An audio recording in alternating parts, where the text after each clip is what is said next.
everyone, welcome to Ruchi's Hobby Hub. Myself Ruchita. इस गणेश चतुर्थी में मैं आप सबको विश करती हूँ हैप्पी गणेश चतुर्थी। गणपति बापा आए और हम सबके जीवन में बहुत सारी खुशियाँ लेकर आए, यही भगवान से प्रार्थना। इको फ्रेंडली गणपति में मैं आपको आज सिखाने वाली हूँ अपनी ही गार्डन से सॉइल लेकर गणपति बनाना। रेडीमेड क्ले तो बहुत सारे लोग यूज़ करते हैं, ग्लू डाल के भी बहुत सारे लोग करते हैं गणपति बापा। वो बहुत ही सॉफ्ट एंड स्मूथ होते हैं, अच्छी इफेक्ट आती है, पर जब विसर्जन करते हैं तो वो डिसॉल्व नहीं होती है। इसलिए मैं आपके लिए लाई हूँ अपने ही गार्डन की सॉइल से गणपति बनाना, जो बिना फेविकॉल और बिना ग्लू के मैंने बनाया है, जो आज आपको मैं बताने वाली हूँ। तो शुरू करते हैं हम गणपति बनाना। जब भी हम गार्डन से क्ले लेते हैं तो ये ऐसी हार्ड होती है। उसके बाद आपको इसको छान लेना है अच्छे से। छानने के बाद इसको एकदम से बारीक ग्राइंडर फॉर्म में इसको पीसना है, बिल्कुल पाउडर हो जाना चाहिए। उसके बाद ही जो है हमारा डो रेडी होगा। डो बनाने के लिए मैंने क्या किया है, यहाँ पे हल्का हल्का पानी डाला है इसके अंदर। कोई फेविकॉल और कोई ग्लू का मैंने यूज़ नहीं किया इसके अंदर। आप थोड़ा थोड़ा पानी ऐड करते जाइए और इसका अच्छा सा सॉफ्ट एंड स्मूथ डो बना दीजिए।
क्योंकि हमारी क्ले में कोई फेविकॉल ग्लू नहीं है, इसकी वजह से इसके अंदर बार बार क्या होगा, जो क्रैक्स आएंगे तो आपको क्या करना है, बार बार इसके साथ पानी वाला हाथ लगा लेना है ताकि ये सॉफ्ट हो जाए।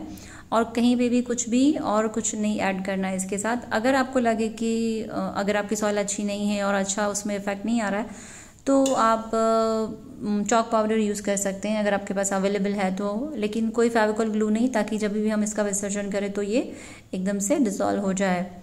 बार बार क्रैक आएंगे तो पानी वाला हाथ लगा लीजिए और अच्छे से उसको करते जाइए, शेप देते जाइए। और जब भी आप नया शेप बनाएं तो आप पहले हाथ को क्लीन कर दीजिए, ताकि जो क्ले है आपके हाथ में जो स्टिक हो गई है उससे क्या होगा कि आपका जो शेप है वो अच्छा नहीं आएगा। तो आप बार बार अपने हाथ को साफ करते रहिए। इसके लिए और कोई एक्स्ट्रा टूल की ज़रूरत नहीं है। घर में जो भी नाइफ़ पड़ा है, छोटा बड़ा नाइफ़ यूज़ कर सकते हैं। और ब्रश मैंने यहाँ पे यूज़ किया है, पेंट ब्रश, जो ऑलमोस्ट सबके पास होता है, तो ज़्यादा कुछ चीज़ की ज़रूरत नहीं है। एकदन्ताय वक्रतुण्डाय गौरीतनयाय धीमहि गजेशानाय भालचन्द्राय श्रीगणेशाय धीमहि। एकदन्ताय वक्रतुण्डाय गौरीतनयाय धीमहि गजेशानाय भालचन्द्राय श्रीगणेशाय धीमहि।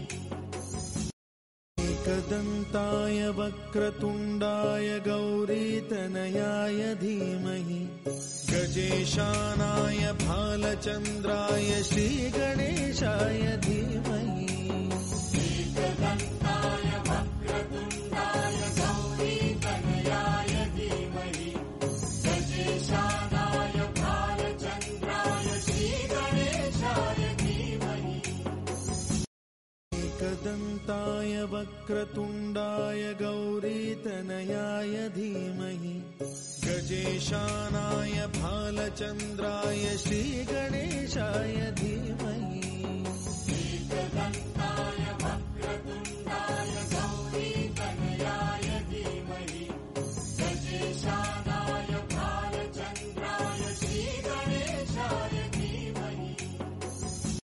एकदन्ताय वक्रतुण्डाय गौरीतनयाय धीमहि गजेशानाय भालचन्द्राय श्रीगणेशाय धीमहि एकदन्ताय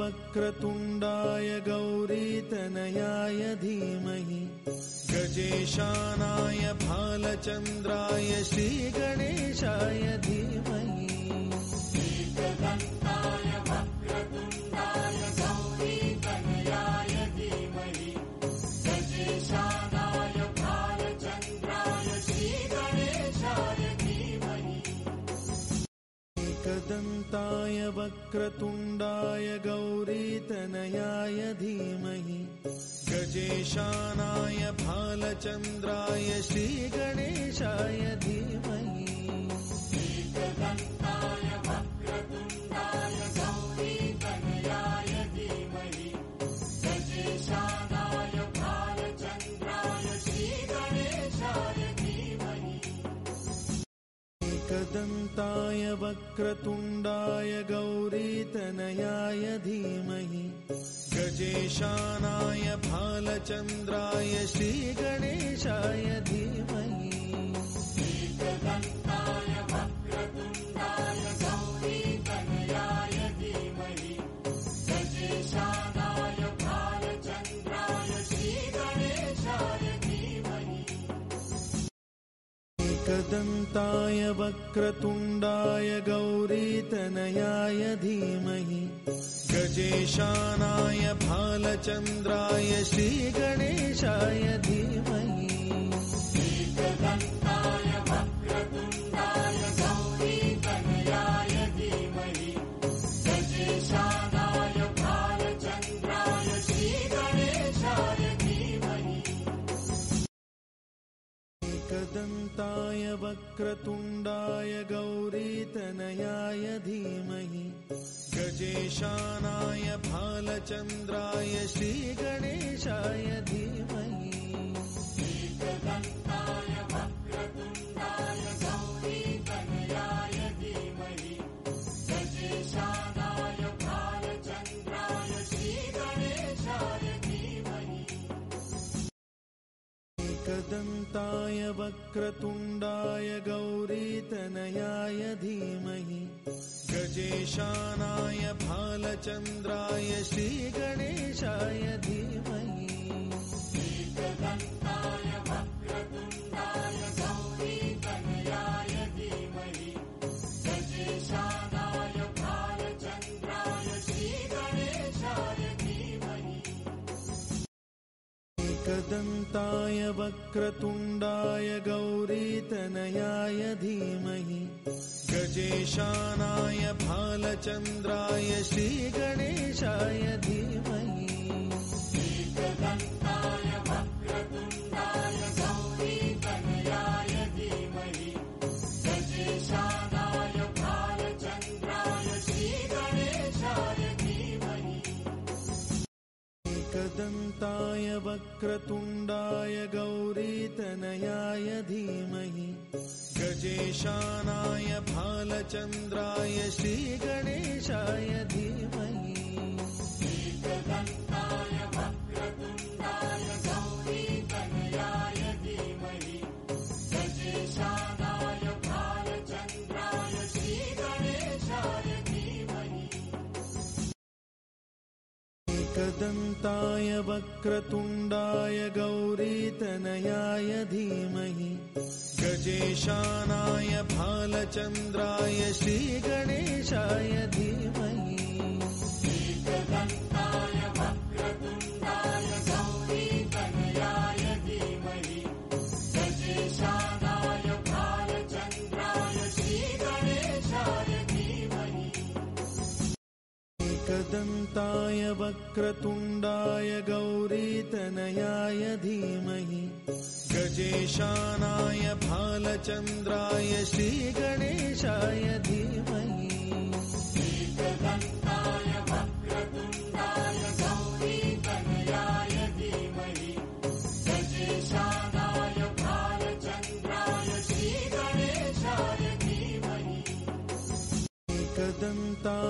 वक्रतुण्डाय गौरीतनयाय धीमहि गजेशानाय भालचन्द्राय श्रीगणेशाय धीमहि एकदन्ताय वक्रतुण्डाय गौरीतनयाय धीमहि गजेशानाय भालचन्द्राय श्रीगणेशाय धीमहि एकदन्ताय वक्रतुण्डाय गौरीतनयाय धीमहि गजेशानाय भालचन्द्राय श्रीगणेशाय धीमहि एकदन्ताय वक्रतुण्डाय गौरीतनयाय धीमहि गजेशानाय भालचन्द्राय श्रीगणेशाय धीमहि एकदन्ताय वक्रतुण्डाय गौरीतनयाय धीमहि गजेशानाय भालचन्द्राय श्रीगणेशाय धीमहि एकदन्ताय वक्रतुण्डाय गौरीतनयाय धीमहि गजेशानाय भालचन्द्राय श्रीगणेशाय धीमहि एकदन्ताय वक्रतुण्डाय गौरीतनयाय धीमहि गजेशानाय भालचन्द्राय श्रीगणेशाय धीमहि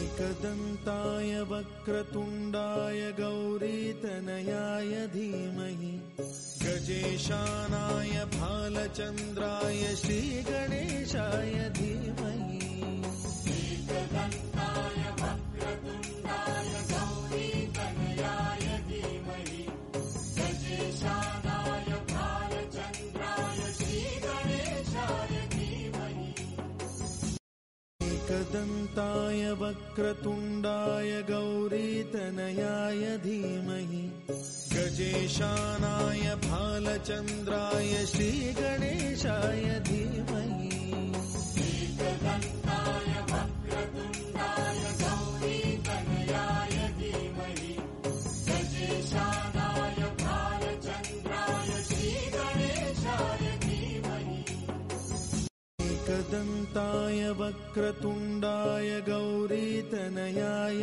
धीमहि गजेशानाय भालचन्द्राय श्रीगणेशाय धीमहि एकदन्ताय वक्रतुण्डाय गौरीतनयाय धीमहि गजेशानाय भालचन्द्राय श्रीगणेशाय धीमहि एकदन्ताय वक्रतुण्डाय गौरीतनयाय धीमहि गजेशानाय भालचन्द्राय श्रीगणेशाय धीमहि एकदन्ताय वक्रतुण्डाय गौरीतनयाय धीमहि गजेशानाय भालचन्द्राय श्रीगणेशाय धीमहि एकदन्ताय वक्रतुण्डाय गौरीतनयाय धीमहि गजेशानाय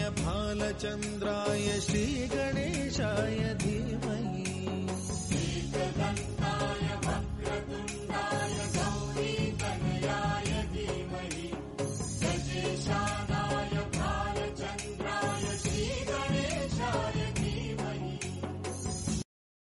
एकदन्ताय वक्रतुण्डाय गौरीतनयाय धीमहि गजेशानाय भालचन्द्राय श्रीगणेशाय धीमहि एकदन्ताय वक्रतुण्डाय गौरीतनयाय धीमहि गजेशानाय भालचन्द्राय श्रीगणेशाय धीमहि एकदन्ताय वक्रतुण्डाय गौरीतनयाय धीमहि गजेशानाय भालचन्द्राय श्रीगणेशाय धीमहि एकदन्ताय वक्रतुण्डाय गौरीतनयाय धीमहि गजेशानाय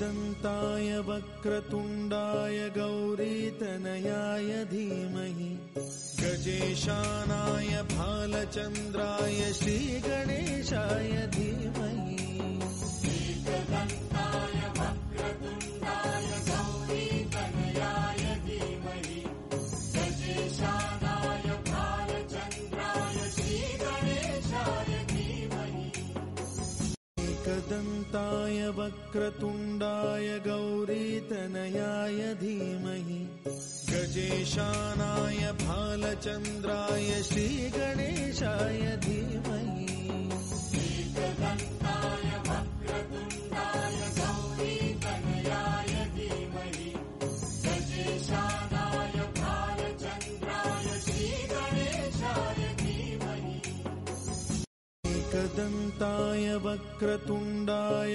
गौरीतनयाय धीमहि गजेशानाय भालचन्द्राय श्रीगणेशाय धीमहि एकदन्ताय वक्रतुण्डाय गौरीतनयाय धीमहि गजेशानाय भालचन्द्राय श्रीगणेशाय धीमहि एकदन्ताय वक्रतुण्डाय गौरीतनयाय धीमहि गजेशानाय भालचन्द्राय श्रीगणेशाय धीमहि एकदन्ताय वक्रतुण्डाय गौरीतनयाय धीमहि गजेशानाय भालचन्द्राय श्रीगणेशाय धीमहि एकदन्ताय वक्रतुण्डाय गौरीतनयाय धीमहि गजेशानाय भालचन्द्राय श्रीगणेशाय धीमहि एकदन्ताय वक्रतुण्डाय गौरीतनयाय धीमहि गजेशानाय भालचन्द्राय श्रीगणेशाय धीमहि एकदन्ताय वक्रतुण्डाय गौरीतनयाय धीमहि गजेशानाय भालचन्द्राय श्रीगणेशाय